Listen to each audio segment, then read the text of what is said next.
I was listening to a message recently, right? And the pastor said something. I actually took notes. Let me read it out for you. He says, have you ever stopped to think that feminism is a form of pushback from women as a result of attack and battery from men? I mean, like I said, I had to take note of this, right? Because it struck me in a very interesting way. Because women are expected to actually feel protected, secure, and safe. But when women start feeling like they are being battered, they are being taken advantage of, they are being taken for granted, then they feel they need to come together to defend themselves. They are not saying that they are the same as men, but they are saying that women should also be treated right. Women should also be treated fairly. Women should also be treated as people, as human beings, right? And all of this is actually coming from a place of them not feeling covered. So what that tells me is that men have a huge responsibility to play in the lives of their women. Men need to learn to cover their women. Men need to learn to protect their women. So what that tells me again is that women are not essentially afraid of submitting. Women don't even have a problem submitting, right? But the question is, what kind of man is it that they are submitting to?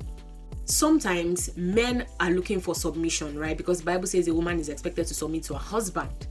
But what we are actually doing is subjugation. According to the Oxford Dictionary, it says, subjugation is the action of bringing someone or something under domination or control.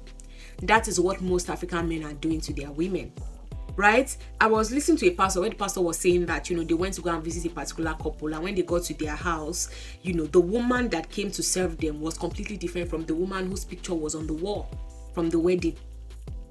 This man has dominated her, he has controlled her, he has silenced her to the point that she has become a shadow of herself. So when a woman feels secure with her man, right, she'll be able to bask in her feminine energy. And then the man will be able to enjoy the best of that woman. But when she's not getting it from her man, she will feel the need to want to defend herself. She'll feel the need to want to speak up for herself. And she'll feel the need to want to be heard.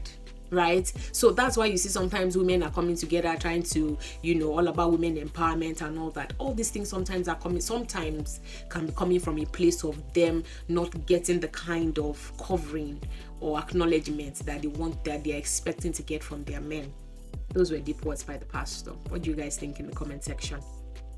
Let me know your thoughts.